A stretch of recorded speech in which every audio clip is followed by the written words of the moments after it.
আগামী বুধবার রাধাষ্টমীর দিন রাধারানীর প্রিয় ভোগ নিবেদন করুন, হবে সকল মনস্কামনাই পূর্ণ।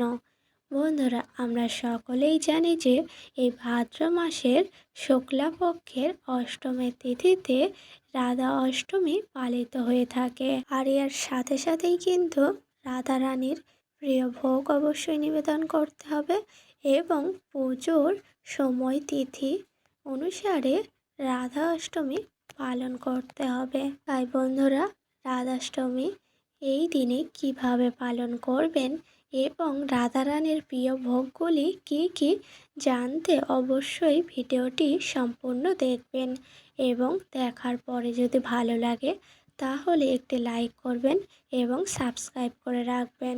ভাদ্র মাসের শুক্লাপক্ষের অষ্টমী তিথিতে এই রাধাষ্টমী বড়ভাবে পালিত হয়ে থাকে।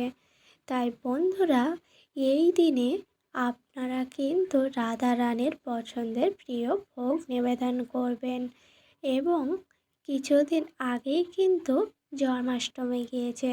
আপনারা শ্রীকৃষ্ণকে যেমন তার পছন্দের প্রিয় ভোগ নিবেদন করেছিলেন, তেমনভাবে রাধারানীরও কিছু প্রিয় ভোগ আছে।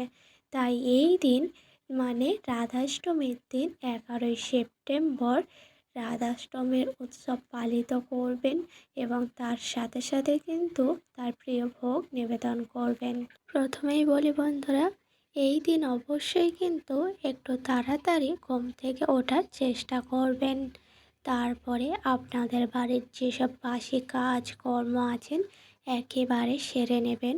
তারপর সকাল সকাল অবশ্যই করে চান সেরে নেবেন। তারপর সদ্য বস্ত্র পরে একটু গায়ে গঙ্গার জল ছিটিয়ে চলে যাবেন ঠাকুর ঘরে। ঠাকুর ঘরে যাওয়ার পরেই কিন্তু আপনারা যেমন ঠাকুর ঘর পরিষ্কার পরিচ্ছন্ন করে নিন, তেমনভাবে পরিষ্কার পরিচ্ছন্ন করে নেবেন। তারপরেই যেটা করতে হবে, রাধারানীর অত্যন্ত পছন্দের ভোগ নিবেদন করতে হবে। রাধারানীর অত্যন্ত পছন্দের ভোগ হচ্ছে দই আরবি। তার খুবই পছন্দের একটি ভোগ হলো দই আরবি। তাই রাধাষ্টমীর দিন অবশ্যই কিন্তু দই আরবি নিবেদন করবেন। তার সাথে সাথেই কিন্তু রাবড়িও তার ভীষণ প্রিয়। তাই বন্ধুরা, এই রাধাষ্টমীর দিন অবশ্যই তার প্রিয় ভোগগুলি নিবেদন করার চেষ্টা করবেন। তার সাথে সাথেই কিন্তু রাধারানীর অত্যন্ত পছন্দের ভোগ হচ্ছে মালপোয়া।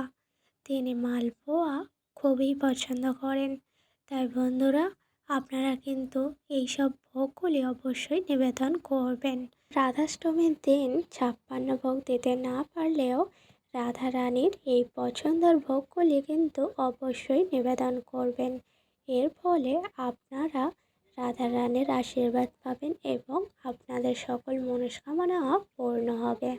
এর সাথে সাথেই কিন্তু রাধারানীকে ফুল দিয়ে সাজিয়ে তুলবেন, তার প্রিয় ভোগ নিবেদন করবেন।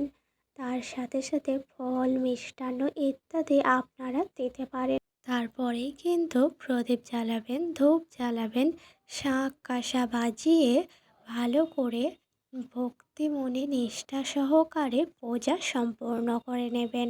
রাধাষ্টমীর দিনে কিন্তু এই কাজগুলি অবশ্যই করবেন এবং তার পছন্দের প্রিয় ভোগগুলি কিন্তু অবশ্যই করে নিবেদন করার চেষ্টা করবেন। 56 ভোগ দিতে না পারলেই হবে, কিন্তু তার পছন্দের প্রিয় কিছু ভোগ অবশ্যই নিবেদন করার চেষ্টা করুন। এর ফলে কিন্তু আপনাদের সকল মনস্কামনাই পূর্ণ হবে।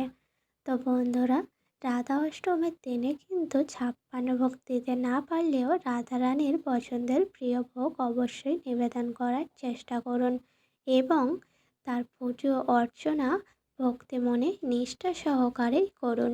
তার সাথে সাথেই রাধারানীর আশীর্বাদ প্রাপ্তিও হবেন। ভিডিওটি ছিল এই পর্যন্ত। ভিডিওটি যদি ভালো লেগে থাকে একটি লাইক করে যাবেন, শেয়ার করবেন এবং কমেন্টে লিখে যাবেন শুভ রাধাষ্টমী এবং চ্যানেলে নতুন হলে অবশ্যই সাবস্ক্রাইব করে রাখবেন।